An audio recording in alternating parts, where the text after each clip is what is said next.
રાજ્યમાં કમોસમી વરસાદથી છુટકારો મળ્યો છે તો રાજ્યમાં ધીરે ધીરે ઠંડીનો ચમકારો અનુભવાશે।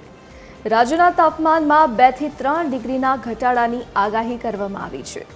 નલિયામાં સૌથી ઓછું તાપમાન નોંધાયું છે, 15.5 ડિગ્રી તાપમાન નોંધાયું। રાજ્યના 7 જિલ્લાનું તાપમાન 20 ડિગ્રીથી નીચે છે। કંડલામાં 18.4 ડિગ્રી તાપમાન નોંધાયું છે તો અમરેલીમાં 18.4 ડિગ્રી તાપમાન નોંધાયું। દીવમાં 19 ડિગ્રી, મહુવામાં 19.7 ડિગ્રી તાપમાન નોંધાયું છે। અમદાવાદમાં 21.1 ડિગ્રી તો ગાંધીનગરમાં 20.2 ડિગ્રી તાપમાન નોંધાયું છે। ભુજનું લઘુત્તમ તાપમાન 19 ડિગ્રી તો રાજકોટમાં 20 ડિગ્રી તાપમાન નોંધાયું। વડોદરામાં 20.4 ડિગ્રી, કેશોદમાં 20.3 ડિગ્રી લઘુત્તમ તાપમાન નોંધાયું।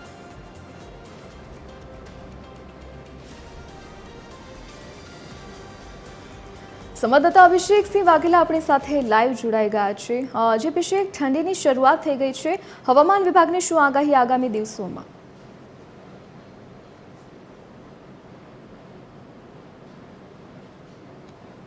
સિસ્ટમો સક્રિય થઈ હતી ને તમામ સિસ્ટમો જે છે તે દૂર થતી જોવા મળી રહી છે ને તેને લઈને હવે કહી શકાય કે જે કમોસમી વરસાદનું જે સંકટ હતું રાજ્ય તરફ એ હવે ક્યાંક ટળતું હોય તે પ્રકારનું જોવા મળે છે। કેમ કે હવે આજના દિવસની જો વાત કરીએ તો આજે ક્યાંય પણ વરસાદની આગાહી જે છે તે કરવામાં નથી આવી ને હવે ધીરે ધીરે કહી શકાય કે હાલની જો પરિસ્થિતિની આપણે વાત કરીએ તો ગરમી અને ઠંડી બે ઋતુનો અનુભવ થતો હોય તે પ્રકારનું જોવા મળી રહ્યું છે।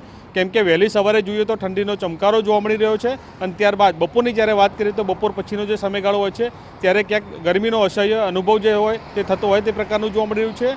અને મોડી રાતની જ્યારે વાત કરીએ તો મોડી રાતે ફરીવાર ઠંડીની જે ચમકારો જે છે તે યથાવત જોવા મળતો હોય છે। એટલે કે સૌથી મહત્ત્વનું કહી શકાય કે અત્યારે હાલની જો પરિસ્થિતિની આપણે વાત કરીએ તો શહેર સહિત રાજ્યભરની વાત કરીએ તો બેવડી ઋતુનો અનુભવ થતો હોય તે પ્રકારનું જોવા મળી રહ્યું છે। સાથે સાથે મહત્ત્વપૂર્ણ કહી શકાય કે હવે તાપમાનના પારા પણ ક્યાંક ગગડતા હોય તે પ્રકારનું જોવા મળી રહ્યું છે। મારી પાછળનું આપણે દ્રશ્યો બતાવવા માંગીશ કે જોઈ શકાય છે કે અત્યારે હાલ અમદાવાદના આ દ્રશ્ય છે કે જ્યાં વહેલી સવારથી જ ઠંડીનો ચમકારો જે છે તે જોવા મળી રહ્યો છે। સાથે સાથે હવે કમોસમી વરસાદનો જે છુટકારો જે છે તે રાજ્યમાં જોવા મળશે અને ધીરે ધીરે હવે ઠંડીની શરૂઆત એટલે કે જે શિયાળાની શરૂઆત થઈ હતી તે હવે ધીરે ધીરે આગળ શહેર સહિત રાજ્યભરમાં જોવા મળશે। સૌથી મહત્ત્વપૂર્ણ કહી શકાય કે અત્યારે હાલ જે પ્રકારનું તાપમાન નોંધાયું છે તેમાં હવે 2 થી 3 ડિગ્રીનો ઘટાડો થાય તે પ્રકારની શક્યતા જે છે તે દર્શાવવામાં આવી છે। અને તેની જ્યારે વાત કરીએ તો રાજ્યમાં અત્યારે હાલ સૌથી ઓછું તાપમાનની જ્યારે વાત કરીએ તો નલિયામાં સૌથી ઓછું 15.5 ડિગ્રી જે તાપમાન જે છે તે નોંધાયું છે અને રાજ્યના 7 એવા જિલ્લાઓ જે છે કે જ્યાં 20 ડિગ્રીથી નીચેનું તાપમાન જે છે તે નોંધાયું છે। એટલે કે સૌથી મહત્ત્વપૂર્ણ કહી શકાય કે હવે ધીરે ધીરે તાપમાનના પારા જે છે તે ક્યાંક ગગડતા જોવા મળશે અને તેના લીધે થઈને ઠંડીનો ચમકારો જે છે તે પણ ક્યાંક જોવા મળશે। સૌથી મહત્ત્વપૂર્ણ કહી શકાય કે અમદાવાદ અને ગાંધીનગરની વાત કરીએ તો અમદાવાદમાં પણ 21 ડિગ્રી અને ગાંધીનગરમાં 20.2 ડિગ્રીનું તાપમાન જે છે તે નોંધાયું છે।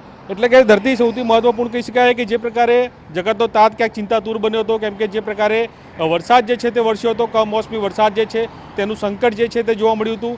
રાજ્યના આપણે વાત કરવામાં આવે તો છેલ્લા 4 વર્ષની જ્યારે વાત કરીએ તો 4 વર્ષમાં ઓક્ટોબર મહિનાની જે વાત કરવામાં આવે તો તેમાં સૌથી વધુ વરસાદ છે જે તે ખાબક્યો હતો અને તેને લઈને ક્યાંક ખેડૂતો જે છે જગતનો તાત જે છે તે પણ ક્યાંક ચિંતાતુર બન્યો હતો અને હવે તેમાંથી ક્યાંક રાહત મળે, છુટકારો મળે તે પ્રકારના સમાચાર અત્યારે હાલ મળી રહ્યા છે। અને સૌથી મહત્ત્વપૂર્ણ કહી શકાય કે જે પ્રકારે હવે ચોમાસું તો ગયું છે, હવે શિયાળાની ધીરે ધીરે શરૂઆત થશે અને હવે દિવસે ને દિવસે તાપમાનનો પારો ક્યાંક ગગડતો જોવા મળશે અને હવે શહેર સહિત રાજ્યભરના લોકોને ક્યાંક ઠંડીનો ચમકારો અને ઠંડી અનુભવવા મળે તે પ્રકારની અત્યારે હાલ શક્યતા જે છે તે દર્શાવવામાં આવી છે। જે અભિષેક વિગત સાથે જોડાવા બદલ આપનો આભાર। તો રાજ્યમાં ઠંડીની શરૂઆત થઈ ગઈ છે। હવામાન વિભાગે આગાહી કરી છે કે આગામી દિવસોમાં તાપમાનનો પારો ગગડશે, 2 થી 3 ડિગ્રી તાપમાન ઘટવાની આગાહી કરવામાં આવી છે।